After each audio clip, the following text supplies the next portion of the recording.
তোমাকে একটা প্রশ্ন, তুমি যদি মানুষ হতা তাহলে তুমি কোন ধর্মটা গ্রহণ করতা? আমাদের আলোচনা।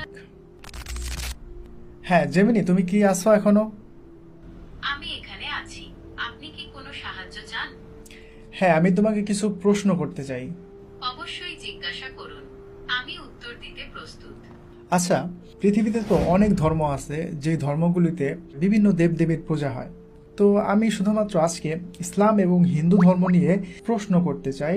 সেটা হচ্ছে যে এই যে হিন্দু ধর্মে অনেক দেবদেবীর পূজা হয়, আচ্ছা আনুমানিক হিন্দু ধর্মে কতগুলো দেবদেবী রয়েছে? হিন্দু ধর্মে অসংখ্য দেবদেবী রয়েছে। প্রধানত ব্রহ্মা, বিষ্ণু ও শিব এই তিনজনকে প্রধান দেব হিসেবে মানা হয়। এছাড়াও লক্ষ্মী, সরস্বতী, দুর্গা, কালী, কার্তিক, গণেশ সহ আরো অনেক দেবদেবী রয়েছেন। আচ্ছা, এত দেবদেবীর প্রয়োজন কি, কিসের জন্য? মানে এই দেবদেবীর কি আলাদা আলাদা কোনো কাজ আছে কিনা? হিন্দু ধর্মে প্রতিটি দেবদেবীর আলাদা আলাদা কাজ এবং ক্ষমতা রয়েছে। যেমন সরস্বতী দেবী জ্ঞান ও বিদ্যার দেবী, লক্ষ্মী দেবী ধন সম্পদ ও সৌভাগ্যের দেবী এবং দুর্গা দেবী শক্তি ও সুরক্ষার দেবী।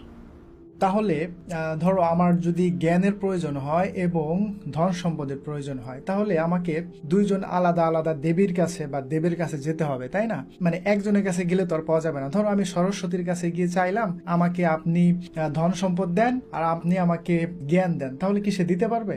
হিন্দু ধর্মে প্রতিটি দেবদেবীর আলাদা আলাদা কাজ এবং ক্ষমতা রয়েছে। তাই জ্ঞান ও ধন সম্পদ উভয়ের জন্য আলাদা আলাদা দেবদেবীর পূজা করা হয়। সরস্বতী দেবী জ্ঞান ও বিদ্যার দেবী, আর লক্ষ্মী দেবী ধন সম্পদ ও সৌভাগ্যের দেবী। তাই আপনি যদি সরস্বতী দেবীর কাছে ধন সম্পদ চান, তবে তিনি হয়তো তা দিতে পারবেন না। তাহলে সরস্বতী দেবী ধন সম্পদ দিতে পারবে না, শুধুমাত্র জ্ঞান দিতে পারবে, তাই তো? আর লক্ষ্মী দেবী, সে কি আমাকে ধন সম্পদের পাশাপাশি জ্ঞান দিতে পারবে? না, লক্ষ্মী দেবী সাধারণত ধন সম্পদ, প্রাচুর্য ও সৌভাগ্যের দেবী হিসেবে পরিচিত। তবে জ্ঞানের জন্য সরস্বতী দেবীর পূজা করাই প্রথা।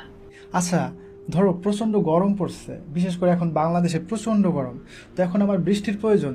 এখন আমি কি লক্ষ্মী দেবীর কাছে বৃষ্টি চাইতে পারবো? না, লক্ষ্মী দেবী সাধারণত ধন সম্পদ, প্রাচুর্য ও সৌভাগ্যের দেবী হিসেবে পরিচিত। তিনি বৃষ্টি দিতে পারেন না। বৃষ্টির জন্য ইন্দ্রদেবের পূজা করা হয়। ও আচ্ছা, ইন্দ্রদেব। আচ্ছা, এই ইন্দ্রদেব কি বৃষ্টির পাশাপাশি ধরো ধন সম্পদ বা জ্ঞান দিতে পারে?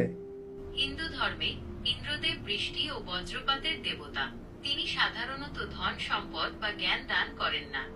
আচ্ছা, তারপর ধরো আমার রোদের প্রয়োজন, মানে রোদ নাই, আকাশ একদম মেঘলা হয়ে আছে, রোদের প্রয়োজন। তো এখন আমি যদি ইন্দ্রদেবের কাছে রোদ চাই, তাহলে সে কি রোদ দিতে